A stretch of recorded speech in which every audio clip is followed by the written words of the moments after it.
So I just converted this handmade drawing that I drew in 20 seconds into this beautiful scenery by using artificial intelligence. So welcome to my YouTube channel, and today let's talk about generative adversarial networks.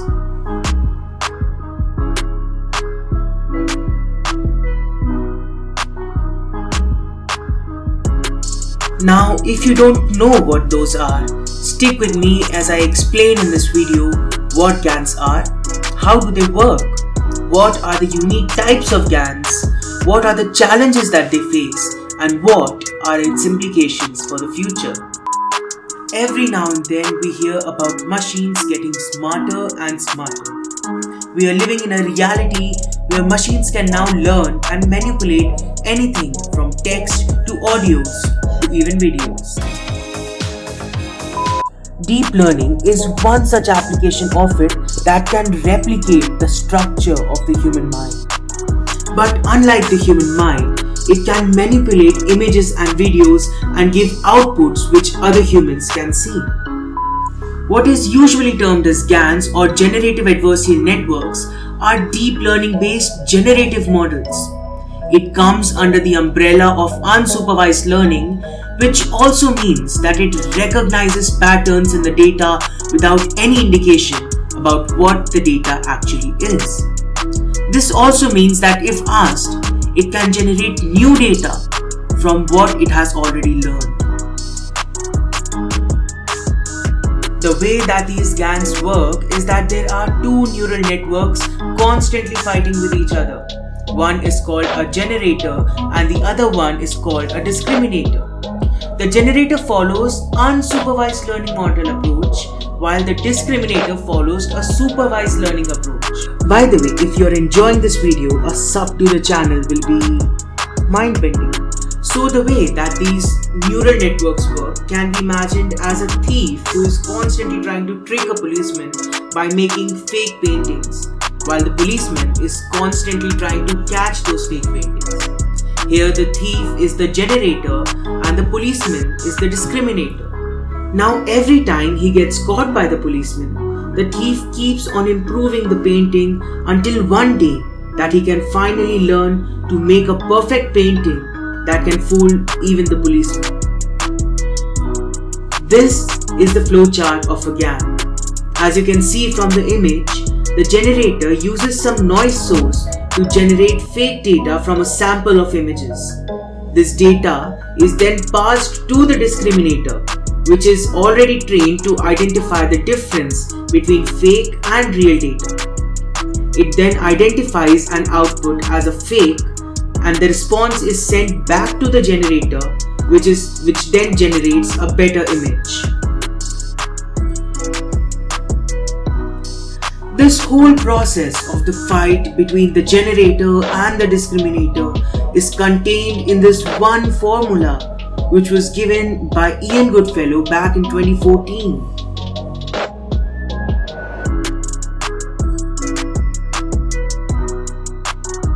In this formula, G and D represent the generator and the discriminator respectively. So D of X is basically the discriminator neural network and G of X is the generator neural network. The term P data X is the distribution of real data and P data Z on the other hand is the distributor of the generator. X here represents the sample from the real data, while the Z is the sample from the generator.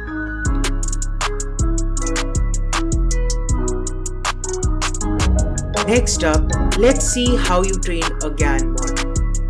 Now to train a GAN, you first have to define a problem. Then you have to select the architecture of that GAN. And then you have to train the discriminator first on real data while freezing the generator. After you've done that, you generate fake inputs for the generator.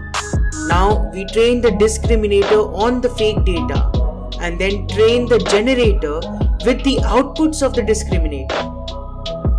These two are then combined with backpropagation from the discriminator to form a fully functional GAN model.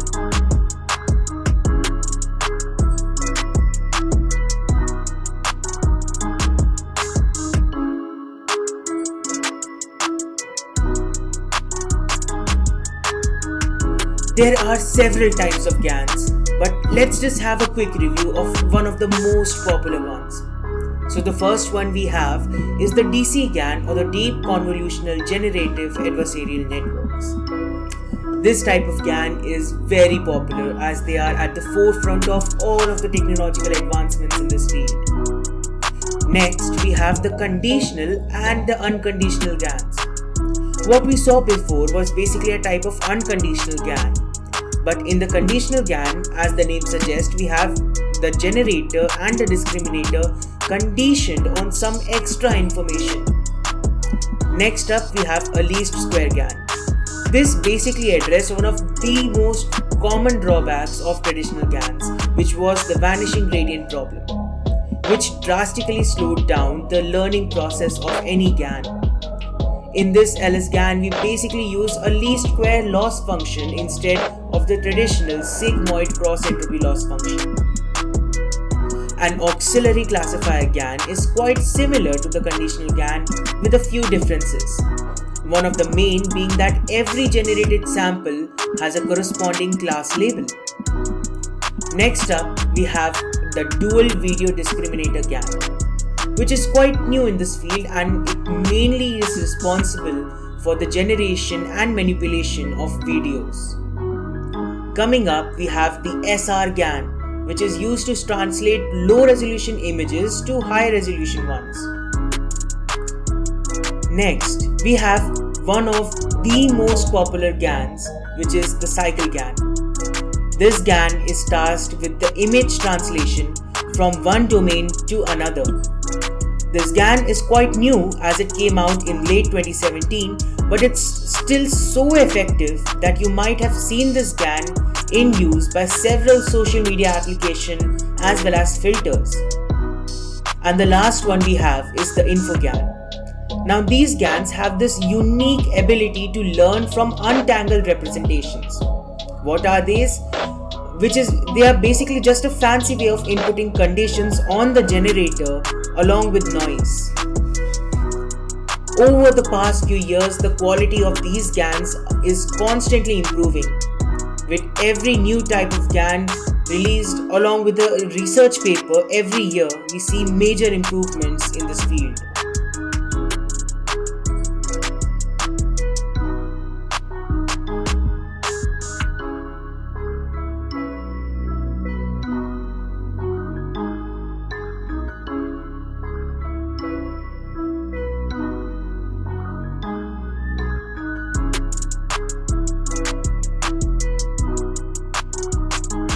Now, let's talk about some of the challenges faced by GANs.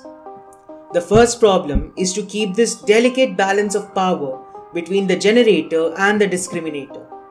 So let's say that if the discriminator is too powerful, the generator won't be able to push samples that identify as true ones. On the other hand, if the discriminator is too lenient, even the images that can be identified as fake will make it true, rendering the GAN model useless. While traditional GAN also face challenges in understanding things like positioning, perspectives, and global objects. Here, positioning refers to the position of the faces as well as the objects. Perspective refers to the confusion between the 2D and the 3D worlds, and the global objects as the sun and the trees and the background. These shortcomings are getting fixed increasingly with the introductions of deep congregational generative adversarial networks, or what we discussed earlier, DC GANs. There are literally thousands of researches happening in this field every year, and with each new paper, these models are getting better and better.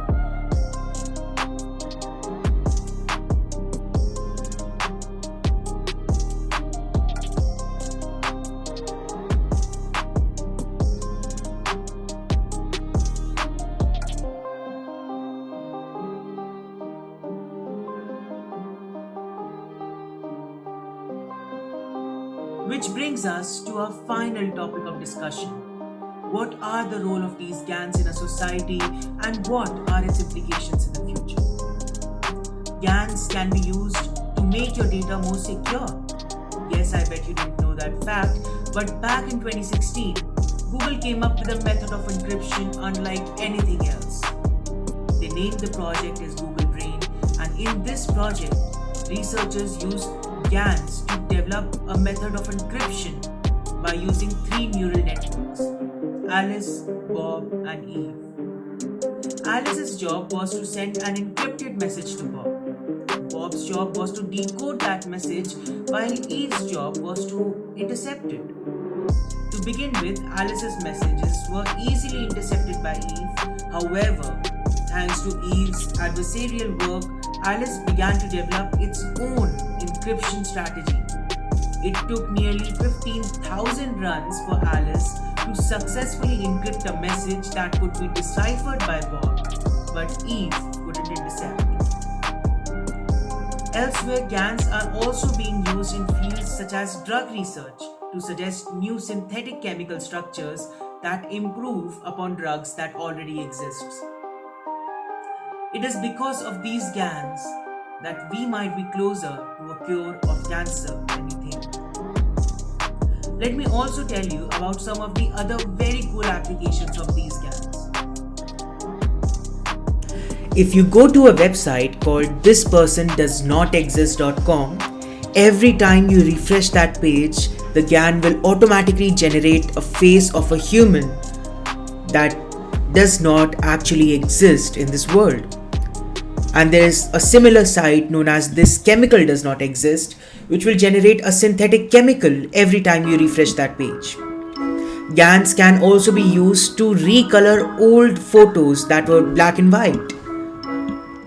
It is because of these GANs that you can now try dresses, glasses, and even lipsticks before you purchase them from an online store. It is especially beneficial for the consumers of such products who can now be sure that what they ordered online is actually right for them and their needs. GANs can also be used to bring back the memories of the dearly departed loved ones. This application of GAN is basically used to reanimate photos of dearly departed ones, and it just fills their heart with joy and memories to cherish. It is because of these GANs that you can also bring back your drawings into reality, like the one I showed at the start of the video. But as amazing as this technology is, it has some critical disadvantages. Because GANs can generate data, they are used to generate deepfakes. Watch this guy deepfake former President of the United States in a way in which most people cannot differentiate. We're entering an era in which our enemies can make it look like anyone is saying anything at any point in time, even if they would never say those things. So, for instance, they could have me say things like, Killmonger was right, or Ben Carson is in the sunken place, or, how about this, simply, President Trump is a total and complete dipshit. Now, you see, I would never say these things, at least not in a public address, but someone else would. Someone like Jordan Peele. This is a dangerous time. Now think of what could happen if someone misused this technology to create chaos. The technology behind generating deepfakes is getting smarter, while the new apps are making it easier and more accessible. And something like this has happened in the past. In the past year, there have been several cases where deepfakes were used to conduct criminal activities without someone's consent. Now, I'm not saying that this technology is bad, but it certainly has the potential to disrupt society as we know it. I think what we can do from our end is to make sure that 1. People know that this technology exists, so they can be aware that everything they see might not be real, and 2nd, that we should develop publicly accessible methods to identify if a video is in fact deepfaked.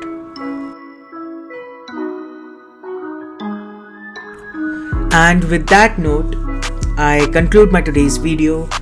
If you like this video, do give it a like and share your thoughts in the comments.